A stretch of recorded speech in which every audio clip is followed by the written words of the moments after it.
There's this moment in our lives, it's like a microscopic flicker of a neuron zizzle flap that when we learn how to act on that, changes everything, changes the whole thing. It's a critical choice. It's a moment of metamorphosis. It's a turning point decision.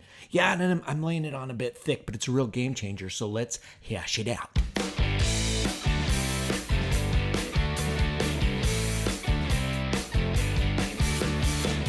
You are listening to ADHD Big Brother, the podcast for adults struggling with their ADHD and comorbid depression symptoms. Yeah.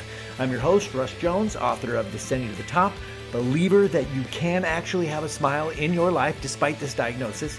So let's make some sense out of this struggle. Let's learn some stuff. Let's laugh at some stuff.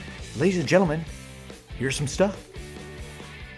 Well, here we go again. Hello. It's another week. These days are flying by. Time feels like it's whizzing by, doesn't it? Is the Earth rotating faster? Has there been any news of that? It feels like the Earth might be rotating faster. Time is zipping by. So time is trucking along, and you know what? It's never too late to get our shit together, so let us begin.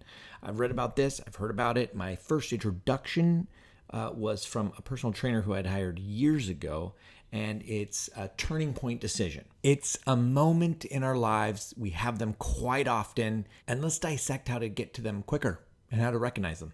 Let us begin. To explain it, let me paint a dark picture first, because those are so fun, aren't they? Let me paint the dark nightmare scenario, and then we'll build on that.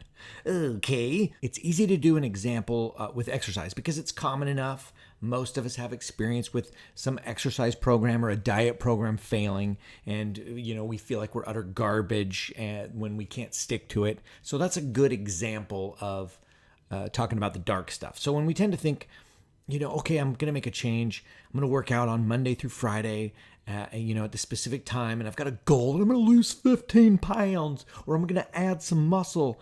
And then we start. We have a good day. Maybe we have a couple good days. Maybe we have a good week if we're lucky. And then we hit that first obstacle. Like it's a schedule conflict. It's a motivational block. We forgot. And that acts as a permanent block. It's as though we fall into a trap, this large pit, and we just can't seem to get out of it. We're stuck in this pit. We want to get to be working out. We want to be exercising. But how can we work out when we're stuck in a pit? Don't answer that. Don't actually answer that, because there's probably some calisthenics enthusiasts out there that are like, actually there's quite a few exercises that you could do if you were inside of a pit. You've got your basic push-ups, sit-ups. You could do handstand practice, maybe some light yoga. There's a lot of, pit-friendly exercises. Well, that's not the point, okay? That's not what you don't kill my pit metaphor. Sometimes the metaphors go sideways. They don't work perfectly, but go with me on it. Go with me on the pit metaphor. So we become fixated on the fact that we're in this pit, that we're hopeless, can't get our shit together, and then weeks will go by, maybe months, until we naturally find some kind of urgency to get in shape, or maybe the consequence of gaining weight is enough that we're compelled to do something about it, or maybe the doctor tells us, hey, get your shit together, you're gonna die. Or we read a thing and we get some glimmer of inspiration. And so then it continues. For a short time, again, I deal with this with every single person that I work with in some capacity. Everybody, every single person. So, and I bet you anything, I'd be dealing with it with you. I deal it with myself. So I'm going to coach it out right here. It's an answer for how you can get moving again. And then for you forum folks, I have it in the weekly podcast challenge section. So if you want to see a graphic of it, I've laid it out over there. But so normally I would talk about goals where we start at the top of the mountain and our goals are at the bottom. And this is a big perspective change for ADHD. And it's super helpful to me because it makes going after my goals easier. And all it requires is just a little boop, a nudge, and then we're rolling down the mountain toward our goal. Just makes it an easier visual. But in this case, I'm going to use the neurotypical kind of graph idea where the graph goes up. We draw a line from the bottom left to the upper right, and that's a straight line, and that is us going after our goals. That's the line. It's a nice diagonal line upward. But we all know that goals aren't achieved like that, right? It goes in waves. There's ups and downs along the way. And at the top of every one of those waves, there's something that happens. It causes us to lose ground or stall out.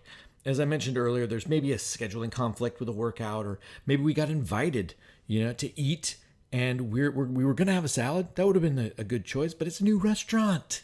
And we always want to know what the bacon cheeseburgers taste like at a new restaurant, or how do they make their fries? How are they seasoned? Got to give it a try. And if I'm going to be doing cheeseburgers and fries, I should really just commit to the vibe and get an IPA or two. And God damn it if I didn't have the greatest time with my friends that night. But tomorrow morning, I feel sluggish, feel like I gained 10 pounds. I'm not motivated. So I'll just keep pushing off my tasks for the day. I'll just keep pushing them off until later in the day so that I can relax and just do nothing. And then when it comes time to do my workout, I'm not up for it. And I have all these other tasks that I've been putting off that now seem kind of urgent, so I should take care of those.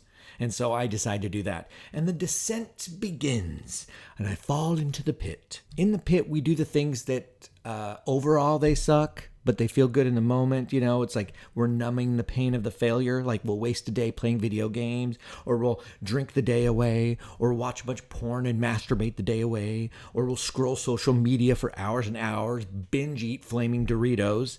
Typically the stuff that it numbs us in the moment, but it doesn't have any lasting positive impact. It's not doing us any favors, and maybe adds a bit of shame and guilt to the pile, Nothing like adding a little bit of self-loathing to the mix. The pit, it sucks. Getting out of the pit can be a lot easier than we think. It requires a turning point decision. And if I could just philosophize here for, a moment or two, let me put on my spectacles.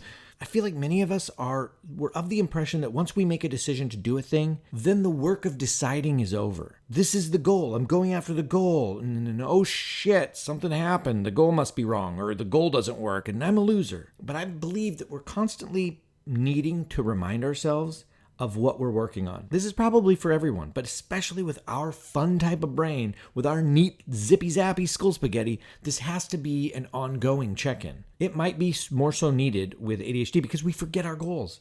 We have no motivation to pursue our goals in the moment. We have a historical trend of self-loathing when we let ourselves down. It can become a pretty hopeless type of feeling. But that's when the turning point decision comes into play. So we should coin the term, we should adopt it, maybe call it a TPD. We should just ingrain it into our head. A classic TPD is all we need. It needs to be known that you're only ever a turning point decision, a choice away from changing direction, climbing out of the pit, and then you're back on track. And one thing to be aware of when you're making this turning point decision is to make sure you're adopting your ADHD tools for scheduling in advance, setting a timer, easy point of entry, et cetera, et cetera.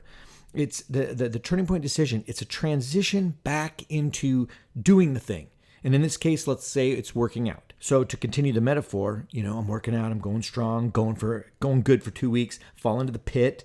The turning point decision is, it's not necessarily going to be jump right back into the world of working out at the level I was. The turning point decision is about getting out of the pit. And the workout example for me, for my ADHD brain, it might be, as it is, this is what it is currently for me.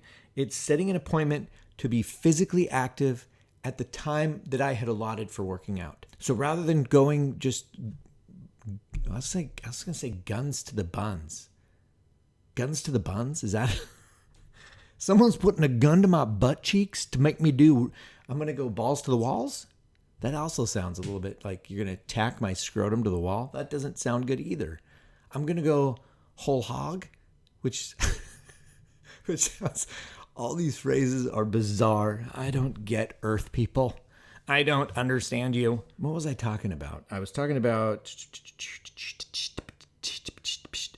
Oh, I'm not going to go hardcore into working out. I am just going to do some kind of exercise in the time frame that I had scheduled for working out, just to get me back trending up. So for example, it might have been that I was, going for a run every morning at 6 a.m.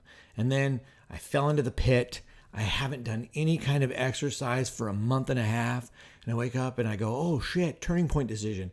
I'm going to wake up at 6 a.m. again, but I'm just going to go for a walk. I'm just going to get my body outside doing some kind of a motion that is moving me towards getting back to jogging. That's it. So getting out of the pit, it has two parts to it. The first is, how soon can you recognize that you're on the downswing? And then what question can you ask yourself, or what task can you schedule that will be your turning point decision? And I'll keep circling around here a little bit, because this is the secret sauce to consistency with ADHD. It's that we aren't consistent. We struggle with consistency. Being able to always do the thing we said we were going to do, it sounds awesome, it sounds lovely and ideal, but sometimes we aren't consistent.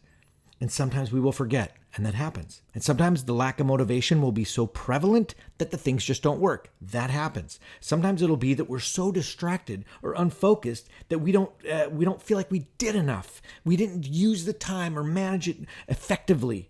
That happens. And so we will inevitably hit a fail point, which changes us from our upswing to a downswing. And sometimes we will fall below that line of improvement, and it'll feel like we are sucking. So what we're going after is that turning point decision, that we're changing the direction to back up again. How soon can you recognize that you're on that downswing? For exercising, maybe it's realizing that after a couple of weeks, oh my God, I stopped walking.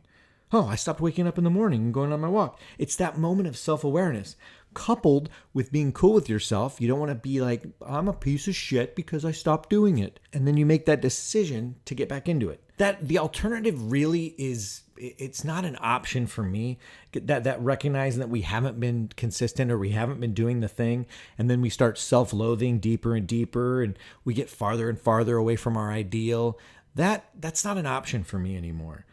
The ADHD Big Brother way, that's self-awareness, recognize when you're off track, be cool with yourself, and then make a decision. Set a timer for the smallest amount of time, so the smallest amount of effort to move your needle forward on the thing, and that's your turning point decision.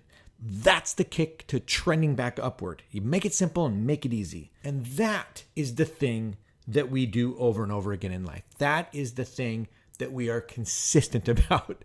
We are consistent about knowing that we're inconsistent and doing a thing to get us back on track. That's what we're consistent with. So the challenge to you guys this week is, how soon can you recognize when you're off track? How cool with yourself can you be about it? How quickly can you nudge yourself forward to start trending in the positive direction? Alrighty, that's a quick one. Good luck, you guys. If you need help doing that stuff, all my links to the ways that I can help you are in my show notes. You can reach out anytime. I'm now off to set a work session to clean my kitchen, because it is a goddamn mess. Welcome to my nightmare. I hope you guys have a wonderful week, and I will talk to you later.